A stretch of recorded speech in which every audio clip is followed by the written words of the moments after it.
Ya.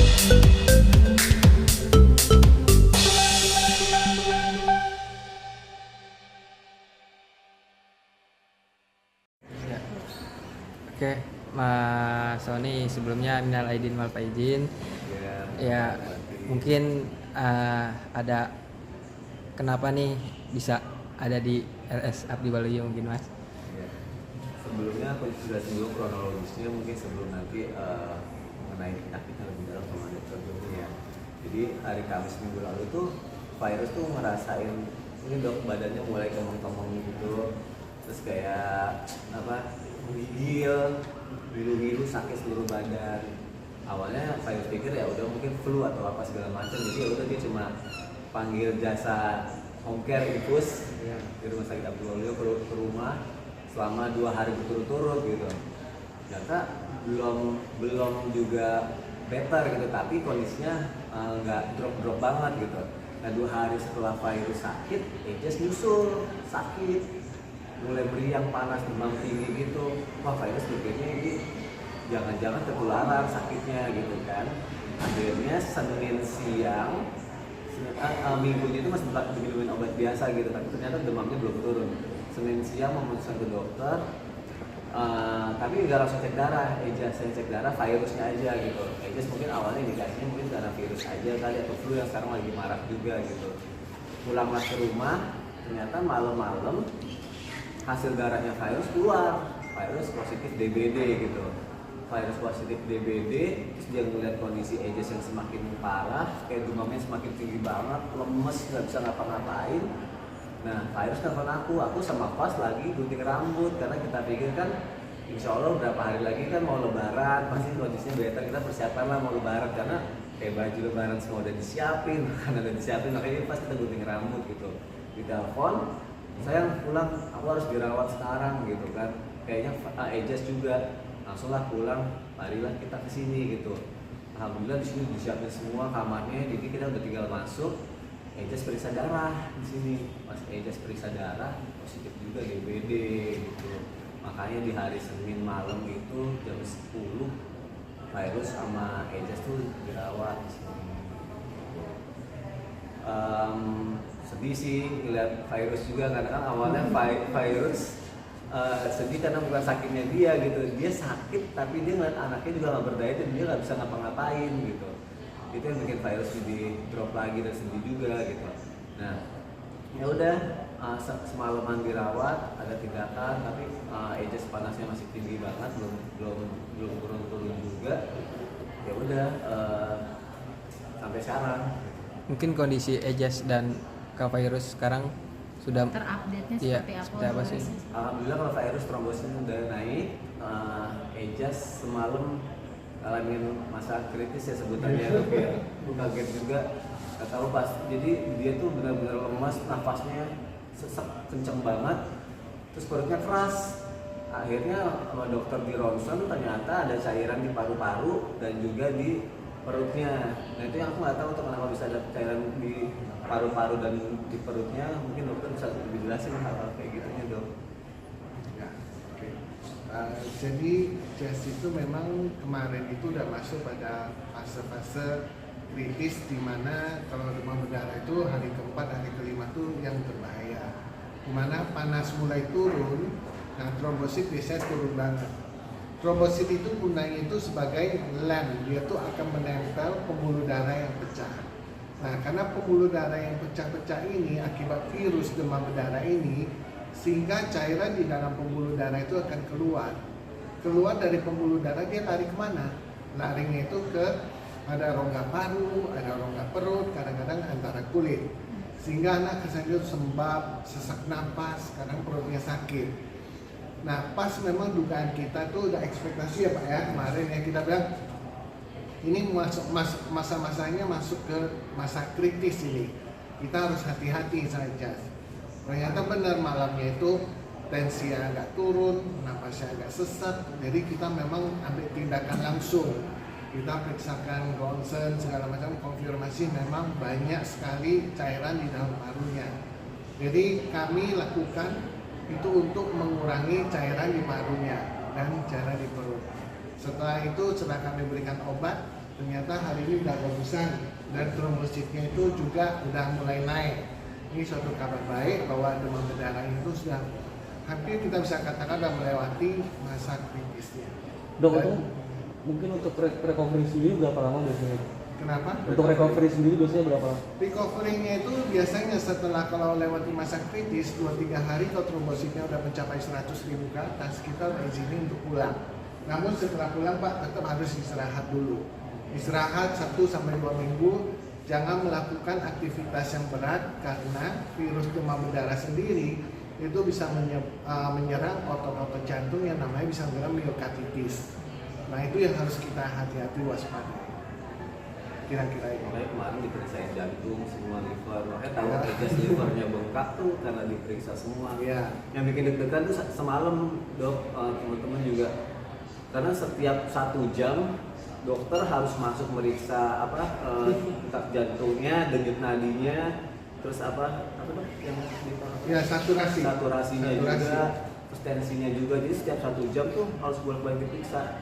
Udah gitu kemarin saturasinya sempat turun banget di bawah normal 93. ya 93. Ya aku yang baru pertama kali ngalamin ini sama virus, panik, takut, jadi satu kayak aduh harus apa ya, terus kayak semalaman tuh bener-bener kalau aku pribadi kalau virus aku suruh istirahat deh. Aku bener-bener aku pribadi dari malam sampai aku pagi jam 8 aku bener-bener nggak tidur karena aku harus lihat dia kan kondisinya kan nafasnya cepet banget gitu, saturasinya juga belum ini, terus juga tensinya juga kayak nggak bagus gitu kan, terus dia juga kayak gelisah apa segala macam, bolak-balik dokter jaga, terus suster juga harus meriksa. Itu kayak bikin orang panik yang biasanya harus dia cuma tidur dari malam sampai pagi, setiap 1 jam harus bolak-balik. Kita mikir kenapa nih, ada apa? Ya udah panik gitu, sedih banget, takut gitu kayak ya Allah sembuhin dong, jangan sampai kenapa-napa. Itu rasa kayak masih belajar saya kayak takut kehilangan itu besar banget. Iya pasti sebagai orang tua ya. Iya, apalagi dokter jaga sempat bilang Pak yang sabar. Hah?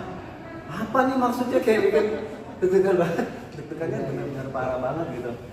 Ya ini pengalaman banget sih buat aku sama keluarga pribadi, pastinya ngelewatin momen Idul Fitri di rumah sakit gitu. Dimana istri sama anak aku barengan sama-sama sakit DBD yang notabene mungkin banyak orang yang bisa melewati dengan mudah, tapi setiap orang punya kondisi badan yang beda-beda gitu. Untuk kasus virus, alhamdulillah dia bisa, karena dia sudah dewasa, bisa cepat diatasi dengan minum obat atau vitamin atau air putih. Nah Ejas yang dia susah banget makan, susah banget minum, akhirnya harus kena lambungnya dulu, dia muntah-muntah berkali-kali tuh. Hari pertama tuh dia bolak-balik nggak bisa tidur, muntah lagi, perutnya sakit gitu. Walaupun teman-teman juga makasih banget udah banyak yang bilang ke dokter, terus minum ini minum itu gitu. Tapi namanya anak-anak nggak segampang itu gitu untuk bisa ngelakuin itu gitu. Dan ya aku tetap harus di sini survive karena sejujurnya pas hari kedua aku dirawat, badan aku langsung ngilu satu badan loh, meriang, sakit kepala. Wah aku kenapa ya, apa jangan-jangan aku sakit juga. Akhirnya aku memutuskan cek darah juga di sini, ternyata positif DBD juga.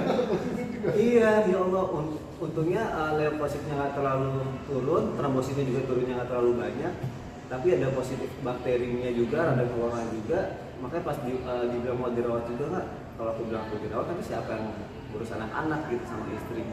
Udah aku bilang aku minta antibiotik aja, minta vitamin, aku hajar deh semua, air putih, mau segala macam herbal, segala macam obat dokter aku minumin segala macam, biar bisa nemenin mereka gitu ya. Tetap memang harus ada yang survive di sini biar nguatin mereka lah gitu, Tetap kuat ya, tetap kuat gitu. Pas sih yang kasihan sebenarnya. Jadi di malam takbiran kan anak-anak tuh datang gitu, anak-anak datang.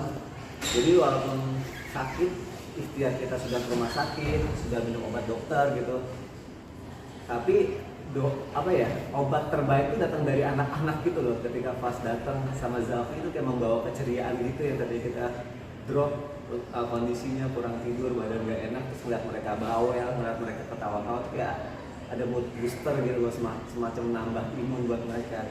Cuma kadang pas kan namanya masih anak-anaknya, dia belum terlalu ngerti, jadi kita harus lebaran di rumah sakit gitu, terus dia sedih gitu, terus nanti abang gak ketemu sama keluarga-keluarga yang lain gitu, terus dia nangis. Nah akhirnya kita kasih penjelasan, iya bang kan soalnya mami lagi sakit, kakak aja juga gak bisa ngapa-ngapain gitu kan. apalagi kan Fas ini kan sama Ejas kan alhamdulillah puasanya bagus gitu, jadi dia dapat hadiah biasanya. Dapat hadiah, dia pikiran dia adalah ketika lebaran dia ke rumah keluarga, habis itu dia jajan ke mall, belanjain uang yang dia dapat gitu. Tapi akhirnya kita minta maaf sama anak-anak, maaf ya abang harus lebaran di sini, abang nggak bisa ke mall dulu, nggak bisa jajan dulu gitu, jadi abang harus nahan diri dulu. Ya alhamdulillah pelan-pelan dia ngerti, meskipun setiap hari nanyain, kata Ejas udah periksa darah belum? Aku tahu tujuannya selain dia care sama adiknya, dia berarti adiknya keluar dari rumah sakit dia bisa pergi ke mall gitu kan. Makanya ya udah, tapi mulai lama-lama dia ngerti, kita kasih hiburan lah di sini. Terus sebisa mungkin juga walaupun di rumah sakit momen lebarannya juga gak hilang gitu, karena ada beberapa pekerja juga yang di rumah yang memang dia tidak pulang, yang memang seharusnya kita merayakan lebaran sama-sama gitu kan, karena kan mereka nggak punya keluarga ya, keluarga mereka di kampung, akhirnya pas lebaran ajak kesini. Jadi karena kita sudah nyiapin makanan lebaran kayak rendang, ketupat, baju lebaran, aku bilang bawa aja semuanya ke rumah sakit, kita lebaran sendiri di rumah sakit, jadi kita sholat sendiri, aku bikin jadi imam, kita sholat berjamaah, habis itu udah kita makan ketupat, makan rendang, makan opor gitu. Terus beberapa sudah pakai baju lebaran yang memang udah disiapin buat pekerja-pekerja gitu dong. Ya udah, yang penting tetap lewatin itu semua. Mungkin satu yang saya tambahkan, saat memang itu masa-masa kritis, harusnya memang kami itu masukin ke dalam ICU. Tapi karena kami mempertimbangkan Eza masih kecil dan dia akan makin gelisah, terus ibunya juga lagi sakit ya. Jadi kami tetap set up ruangan itu seperti ICU. Makanya kami jadinya tiap 1 jam 2 jam masuk, 1 jam 2 jam masuknya, sehingga kita juga nggak ingin bapak dan ibu oksigen buat iya. Ejas loh. Betul, Dipakein oksigen, cuma karena namanya anak-anak dia nggak mau ya. Betul ya. Jadi kami juga harus set up supaya Eza itu senyaman mungkin gitu loh. Jadi nggak sampai terpisah dari orang tua kayak sendirian di ICU. Jadi kami set up seperti di ruangan itu seperti ICU buat dia. Jadi kami perhatikan monitoring lebih sering gitu. Mas Sony, Ejas dengan Kak Fairuz sendiri kan terpisah nih. Nah, ketika mendengar Ejas kritis seperti itu, Kak Fairuz mungkin seperti apa responnya, atau nggak dikasih tahu atau gimana? Oh, mereka satu ruangan. Jadi sebelah tempat tidurnya. Oh. Karena satu ruangan kita nggak ingin memisahkan. Oh gitu. Ya. Jadi makanya supaya tetap oke gitu, ibunya juga bisa tenang, tetap temenin Ezanya. Eza kami nggak pisahkan.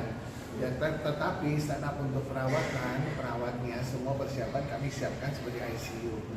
Jadi itu Pak. Ya, terima kasih juga buat dibantunya dibolehin juga kayak gitu. Terus controllingnya juga bagus banget. Ya Fairuz kaget walaupun sebelah-sebelahan, namanya anak gimana sih anak kecil gitu. Terus dia muntah, Iya. nafasnya susah, bahkan udah disiapin oksigen, kan kita nggak ngebayangin itu gitu, ya Allah, DBD itu sampai segitunya gitu. Apalagi yang tadinya kita pikir atau beberapa orang udah minumin jambu aja atau segala macam, memang ada beberapa orang yang bisa sembuh dengan cepat gitu ya. Alhamdulillah kayak aku pun juga kondisinya alhamdulillah lah tetap fit gitu sampai sekarang. Tapi ada namanya kondisi anak-anak atau beberapa orang lainnya mungkin yang punya kondisi berbeda, ya itu mungkin yang dirasain ke Ejas, yang kayak livernya bengkak, terus cairan masuk ke paru-paru dan ke perutnya kerasa apa segala macam, sampai disiapin oksigen. Ya namanya orang tua baru pertama kali ngalamin hal kayak gitu kan panik ya. Ya jujur Fairuz nangis, aku juga pada saat itu juga nangis. Kenapa, kayak gimana sih rasa takut kehilangan tuh kayak datang semua, apalagi tengah malam. Tindakan-tindakan yang dilakukan kan kayak gitu. Tapi ya alhamdulillah gitu, alhamdulillah kita doa, terus juga ikhtiar juga, obat-obatan masuk sampai dimasukin cairan khusus yang supaya apa tuh, yang nanti dia nyerap cairannya itu apa tuh? Kami memberikan albumin. Albumin itu sejenis protein. Jadi karena kurang nutrisi protein juga ya. Betul. Jadi kami masukin protein di darahnya agak rendah juga, sehingga cairan itu lebih gampang merebes keluar ke pembuluh darah juga. Jadi karena ini udah fase pemulihan, sehingga kita meningkatkan tekanan di dalam pembuluh darahnya sehingga cairan yang di luar bisa masuk. Dengan masuk itu kita buang melalui pembuluh darah, melalui kencing. Nah alhamdulillah ya Pak ya, kita cukup berhasil dengan itu, dan saya sekarang udah lebih enak, udah lebih seger ya Pak. Moga-moga terus-terusan, dan trombosit barusan saya terima hasilnya udah mulai naik. udah mulai bagus.